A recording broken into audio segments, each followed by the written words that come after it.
வகுப்பு 4. தலைப்பு தாவரத்தின் பாகங்கள் பகுதி 4.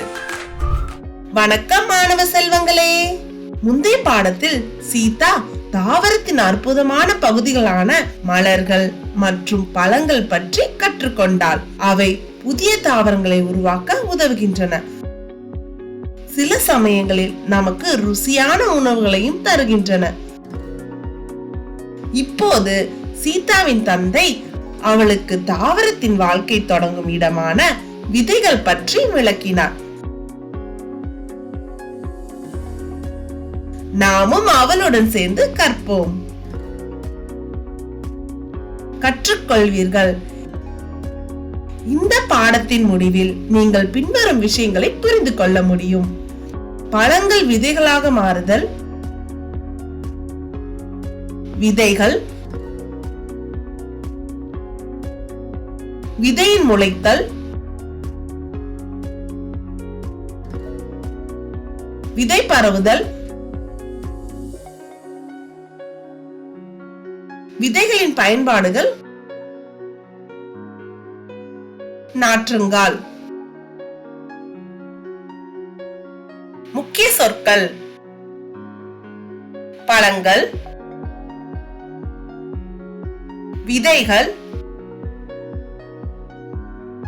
முளைத்தல், அதாவது விதை புதிய தாவரமாக வளர ஆரம்பிக்கும் செயல்முறை. பரவல், அதாவது தாவர விதைகள் தாய் தாவரத்திலிருந்து விலகி புதிய இடத்திற்கு செல்லும் செயல்முறை.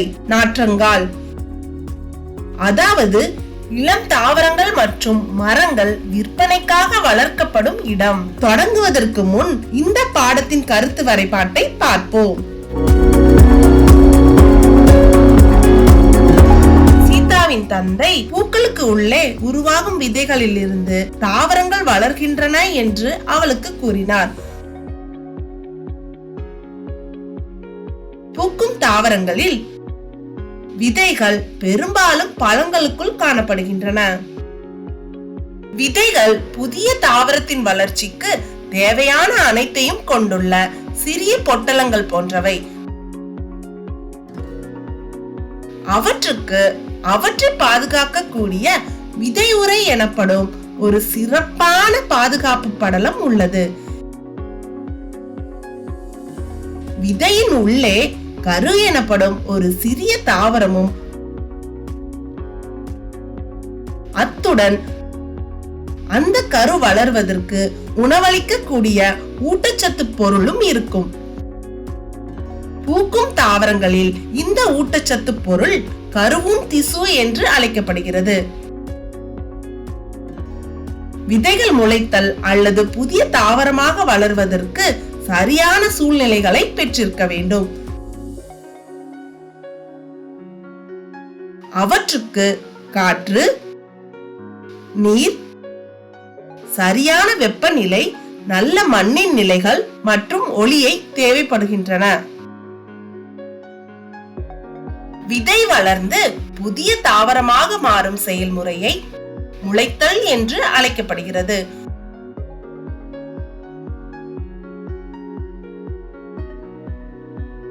முளைத்தல் தொடங்கும் போது கருவின் பாகங்கள் விதை உறையில் இருந்து வெளிப்படுகின்றன. ஒரு பகுதி கீழே வளர்கிறது.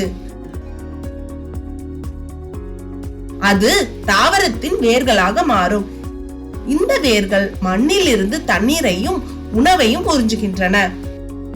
மற்ற பாகங்கள் மேல் நோக்கி வளர்கின்றன. அவை தாவரத்தின் தண்டாகவும் இலைகளாகவும் மாறி சூரிய ஒளியை உறிஞ்சுகின்றன. பிறகு அவைகள் பூக்களை கொண்ட தாவரமாக வளர்கின்றன. பூக்கள் மகரந்த சேர்க்கை செய்யப்பட்டு பழங்களையும் விதைகளையும் உருவாக்குகின்றன. பழங்கள் சாப்பிடப்படுகின்றன அல்லது கீழே விழுந்து புதிய தாவரங்களுக்கான விதைகளை பரப்புகின்றன. விதைகள் முளைப்பதற்கு முன்பு பல நாட்களுக்கு செயலற்று இருக்க முடியும். இந்த காரணத்தினால் மக்கள் விதைகளை சேமித்து வைத்து பின்னர் அவற்றை நடவு செய்யலாம். ஒரு தாவரம் நடப்பட்டவுடன் அது ஓரிடத்தில் நிலையாக இருக்கும். ஆனால் அதன் விதைகள் தொலைதூர இடங்களை அடைகின்றன. விதைகள் காற்று, நீர், விலங்குகள் மற்றும் மனிதர்களால் ஓரிடத்திலிருந்து மற்றொரு இடத்திற்கு பரவுகின்றன.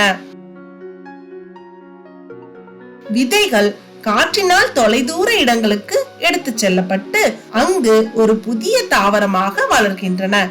எடுத்துக்காட்டு எருக்கஞ்செடி. மாடுகள், ஆடுகள் மற்றும் செம்மறி ஆடுகள் மேயும் போது விதைகள் அவற்றின் முடியுடன் ஒட்டிக்கொண்டு எடுத்துச் செல்லப்பட்டு வெவ்வேறு இடங்களில் விழுந்து புதிய தாவரங்களாக வளர்கின்றன. எடுத்துக்காட்டு நெருஞ்சிமுள், புலிநகம். நாம் புல்வெளியில் உட்காரும் போது விதைகள் நமது உடைகளுக்கு ஒட்டிக்கொள்கின்றன. நாம் உடைகளை உதரும் போது அவை தரையில் விழுந்து முளைக்கின்றன. சில தாவரங்களின் பழங்கள் உலரும் போது அவை உடைந்து விதைகள் பரவுகின்றன. எடுத்துக்காட்டு வெண்டைக்காய்.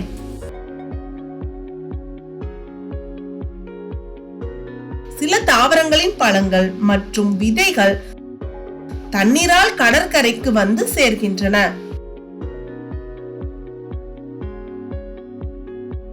மண்ணால் மூடப்பட்ட விதைகள் முளைந்து தாவரமாக வளர்கின்றன. இதனால் வெவ்வேறு பகுதிகளில் பல்வேறு தாவரங்களை காண்கிறோம். சீதா தன் தந்தையிடம் அனைத்து விதைகளும் ஒரே மாதிரியானவையா என்று கேட்டாள். விதையின் அளவு மற்றும் தாவரத்தின் அளவுக்கு ஏதேனும் தொடர்புள்ளதா? அதற்கு அவளுடைய தந்தை, மரத்தின் அளவு எவ்வாறாயினும் விதையின் அளவு சிறியதாகவோ அல்லது பெரியதாகவோ இருக்கலாம் என்று கூறினார். சில விதைகள் சிறியது. எடுத்துக்காட்டு கடுகு. சில விதைகள் பெரியது. எடுத்துக்காட்டு தேங்காய். ஆமணக்கு போன்ற சில விதைகளுக்கு கடினமான ஓடுகள் உள்ளன. அதே சமயம் பட்டாணி போன்ற சில விதைகள் மென்மையாக இருக்கும். கொய்யா, மாதுளை போன்ற பழங்களில் பல விதைகள் இருக்கும். ஆனால் மாம்பழம் மற்றும் தேங்காய் போன்ற பழங்களில் ஒரு விதை மட்டும் இருக்கும்.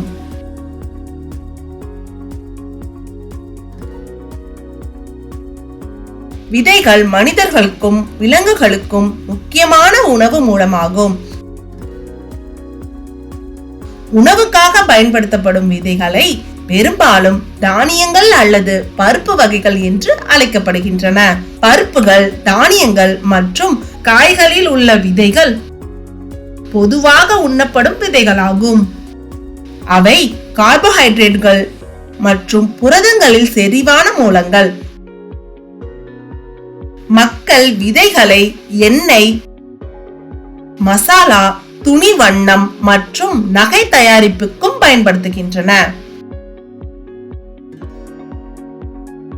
சீதா தன் தந்தையிடம் வெவ்வேறு வகையான தாவரங்கள் நமக்கு எங்கிருந்து கிடைக்கும் என்று கேட்டாள். தந்தை, நாம் நாற்றங்கால்களில் இருந்து செடிகளை பெறலாம் என்று கூறினார்.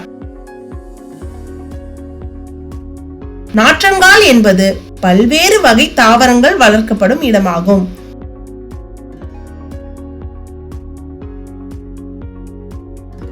தாவரங்கள் பல முறைகளால் தயாரிக்கப்படுகின்றன. உதாரணமாக ஒட்டுதல், திசு வளர்ப்பு, விதைகளை தூவுதல். தாவரங்கள் நிழல் வலைகள் மற்றும் பாலி ஹவுஸ்களில் கட்டுப்படுத்தப்பட்ட தட்பவெப்ப நிலைமைகளின் கீழ் வளர்க்கப்படுகின்றன. தந்தை, தாவரங்களும் மரங்களும் இயற்கையின் பரிசாகும் என்று கூறினார். தாவரங்கள் மற்றும் மரங்களால் பல பயன்கள் உள்ளன. வளர்ச்சியின் பெயரால் நாம் மரங்களை வெட்டுகிறோம், ஆனால் அவற்றை நாம் மீண்டும் நடுவது இல்லை. இதனால் பல்வேறு காலநிலை மாற்றங்கள் ஏற்படுகின்றன. நமது சுற்றுச்சூழலை பாதுகாப்பதன் மூலமும் நிறைய மரங்களை நடுவதன் மூலமும் இயற்கையை பாதுகாப்போம். நினைவில் வைத்துக் கொள்ள வேண்டிய முக்கிய குறிப்புகள்: 1. பூக்கும் தாவரங்களில் விதைகள் பெரும்பாலும் பழங்களுக்குள் காணப்படுகின்றன. 2. விதையின் உள்ளே கரு எனப்படும் ஒரு சிறிய தாவரமும்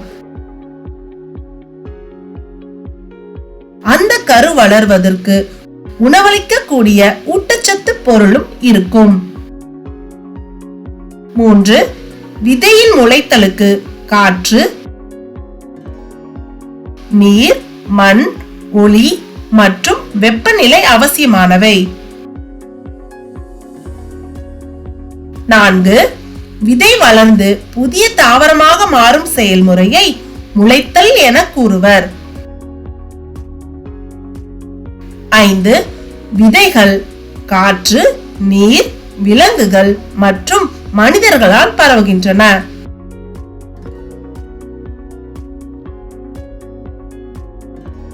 6. மரத்தின் அளவு எவ்வாறாயினும் விதையின் அளவு சிறியதாகவோ அல்லது பெரியதாகவோ இருக்கலாம். 7. விதைகள் மனிதர்களுக்கும் விலங்குகளுக்கும் முக்கியமான உணவு மூலமாகும். 8. நாற்றங்கால் என்பது பல்வேறு வகை தாவரங்கள் வளர்க்கப்படும் இடமாகும்.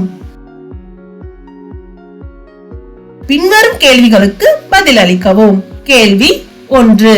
விதைக்கு உள்ளே உள்ள குழந்தை தாவரம் என்று அழைக்கப்படுவது டேஷ். கேள்வி 2. விதைகள் பரவுவதற்கான முறைகள் என்ன? கேள்வி 3. பூக்கும் தாவரங்களில் விதைகள் பெரும்பாலும் டேஷ் உள்ளே காணப்படுகின்றன. கேள்வி 4. முளைத்தல் எனப்படுவது என்ன? கேள்வி 5. விதைகள் முளைத்தலுக்கு தேவையான சூழ்நிலைகள் என்ன? கேள்வி 6. விதைகள் டேஷ் மற்றும் டேஷ் நிறைந்தவை. கேள்வி 7. உணவுக்கான விதையின் ஒரு எடுத்துக்காட்டு டேஷ். கேள்வி 8. விதைகளின் 2 பயன்பாடுகளை எழுதுங்கள். கேள்வி 9. ஒரே விதை கொண்ட பழங்களின் பெயர்களை எழுதுங்கள். கேள்வி 10. பல விதைகள் கொண்ட பழங்களின் பெயர்களை எழுதுங்கள்.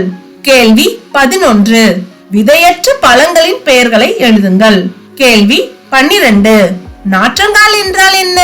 அவை எப்படி பயனுள்ளதாக இருக்கின்றன? பயிற்சி: சில விதைகளை மண்ணில் நடவும், சில விதைகளை மணல் அடுக்கப்பட்ட பெட்டியில் நடவும். அனைத்து விதைகளுக்கும் தினமும் தண்ணீர் ஊற்றவும். 5 நாட்கள் கழித்து என்ன நடந்தது என்பதை கண்டறியவும்.